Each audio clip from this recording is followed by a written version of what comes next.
શું મિત્રો તમે દિવસ રાત મહેનત કરો છો છતાં પણ મહેનતનું ફળ મળતું નથી? પૈસા કમાવશો પરંતુ ઘરમાં ટકતા નથી અથવા તો દવાખાનામાં જતા રહે છે? તો મિત્રો આજના વિડીયોમાં આપને 9 એવા ઉપાય જણાવશું જે કરવાથી ઘરમાં માતા લક્ષ્મીની કૃપાથી ધનની વર્ષા થશે અને ધંધામાં બરકત મળશે. મિત્રો, પૈસા ખર્ચવા સહેલા છે, પરંતુ તેને કમાવા કેટલા મુશ્કેલ છે તે એક સામાન્ય પરિસ્થિતિવાળો વ્યક્તિ જ સમજી શકે છે. વાસ્તુશાસ્ત્ર અને જ્યોતિષશાસ્ત્ર અનુસાર વિડીયોમાં જણાવેલ 9 ઉપાય કરવાથી ધંધામાં બરકત મળે છે અને આર્થિક પરિસ્થિતિમાં સુધાર આવે છે. વિડીયોમાં આગળ વધીએ તે પહેલાં ચેનલ પર નવા છો તો અમારા જ્ઞાનવર્ધક અને જીવનમાં ઉપયોગી થનારા વિડીયો જોવા માટે ચેનલને સબસ્ક્રાઇબ અવશ્ય કરજો.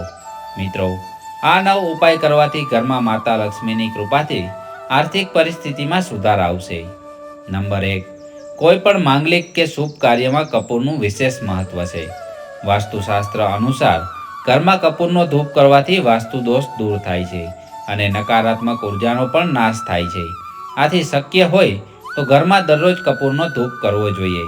આવું કરવાથી ઘરમાં સકારાત્મક ઉર્જા આવે છે અને સાથે સાથે સુખ, શાંતિ અને સમૃદ્ધિ બની રહે છે. અને કપૂરની સુગંધથી ઘણા બધા રોગો પણ દૂર થાય છે. નંબર 2. સાંજના સમયે ભગવાનની પૂજા કરતા સમયે સરસોના તેલનો દીવો કરવો જોઈએ અને તેમાં 2 લોંગ અવશ્ય નાખો. આવું કરવાથી દેવી દેવતાઓની સાથે પિતૃઓના પણ આશીર્વાદ મળે છે. તેનાથી આપના ઘરમાં અને ધંધામાં બરકત મળે છે. નંબર 3. મિત્રો, ભોજનનો ક્યારેય પણ અનાદર ના કરવો જોઈએ. શાસ્ત્રો અનુસાર ભોજનની થાળીને આસન અથવા પાટલા પર રાખીને ભોજન લેવું શુભ માનવામાં આવે છે. જમ્યા બાદ થાળીમાં હાથ ક્યારેય પણ ના ધોવા જોઈએ. આવું કરવાથી અન્નનો અનાદર થાય છે અને ઘરમાં મુશ્કેલીઓ વધે છે. ઘરમાં ભોજન ઉત્તર અથવા પૂર્વ દિશા તરફ મુખ રાખીને જ કરવું જોઈએ. આટલું કરવાથી ઘરમાં ધન ધાન્યમાં બરકત આવે છે. નંબર 4. માતા લક્ષ્મી અને કુબેર મહારાજની અસીમ કૃપા પ્રાપ્ત કરવા માટે તિજોરીમાં પિત્તળ અથવા તાંબાના 3 સિક્કા લાલ કપડામાં વીંટીને રાખવા જોઈએ. આવું કરવાથી દરેક મુશ્કેલીમાંથી છુટકારો મળે છે. મિત્રો, વાસ્તુશાસ્ત્ર અનુસાર માછલીની પિત્તળની મૂર્તિ ઘરમાં રાખવી ખૂબ જ શુભ માનવામાં આવે છે અને તેનાથી ઘરમાં સુખ, શાંતિ બની રહે છે અને વૈભવમાં પણ વધારો થાય છે. નંબર 5. સૂર્યોદય પહેલાં અથવા સૂર્યાસ્ત બાદ ક્યારેય પણ ઘરમાં ઝાડુ ના મારવું જોઈએ. આવું કરવાથી માતા લક્ષ્મી ઘર છોડીને જતા રહે છે. સાવરણીને હંમેશા કોઈની નજરમાં ના આવે તે રીતે છુપાવીને રાખવી જોઈએ. સાવરણી ક્યારે પણ કોઈના પગમાં આવે એ રીતે રસ્તામાં ના રાખવી જોઈએ, કેમ કે સાવરણીને માતા લક્ષ્મીનું સ્વરૂપ માનવામાં આવે છે અને માતા લક્ષ્મી અને સાવરણી વચ્ચે સીધો સંબંધ છે. આ નિયમ દુકાનદાર ભાઈઓને પણ લાગુ પડે છે. દુકાનમાં સાવરણી હંમેશા ગ્રાહકની નજરમાં ના આવે એ રીતે છુપાવીને રાખવી જોઈએ. આટલું કરવાથી ધંધામાં ખૂબ જ બરકત આવે છે.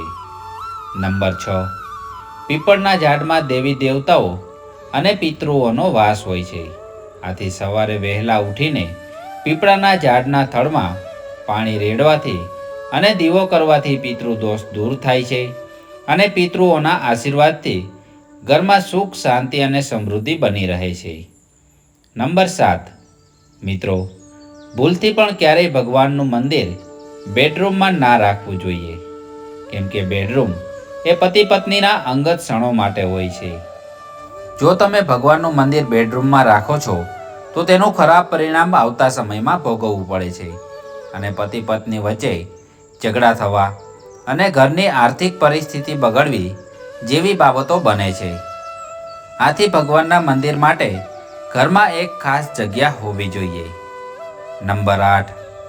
ઘરની બનાવટ વાસ્તુશાસ્ત્ર અનુસાર જ હોવી જોઈએ અને ઘરની સજાવટની વસ્તુઓને પણ વાસ્તુશાસ્ત્ર અનુસાર જ ઘરમાં ગોઠવવી જોઈએ. ઘરમાં રહેલી ઘણી બધી વસ્તુઓ નકારાત્મક ઉર્જા પેદા કરે છે. આથી તેવી વસ્તુઓ ઘરમાં ક્યારેય પણ ના રાખવી જોઈએ.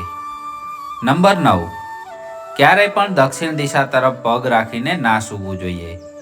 જો તમે ફાટેલા કપડાં પહેરો છો તો તેનાથી તમારું ભાગ્ય નબળું પડે છે અને આર્થિક પરિસ્થિતિનો સામનો પણ કરવો પડે છે.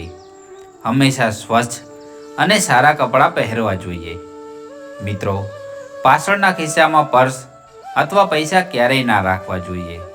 જો તમે પાછળના ખિસ્સામાં પૈસા અથવા પર્સ રાખો છો તો આજથી જ તે આદતને સુધારી લેવી જોઈએ. મિત્રો, વિડીયોમાં જણાવેલ આ 9 ઉપાય કરવાથી ઘરમાં સુખ, શાંતિ અને સમૃદ્ધિ બની રહે છે અને ધંધામાં પણ બરકત મળે છે અને તમે જે કામ કરવા જઈ રહ્યા છો તે દરેક કાર્યમાં સફળતા પ્રાપ્ત થાય છે. મિત્રો, આશા કરીએ છીએ આજની જાણકારી આપને પસંદ આવી હશે.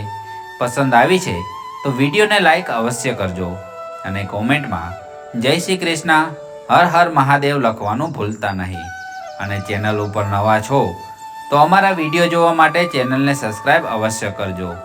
મળીએ છીએ એક નવા જ્ઞાનવર્ધક વિડીયો સાથે. ત્યાં સુધી આપ સૌને અમારા જય શ્રી કૃષ્ણ, હર હર મહાદેવ.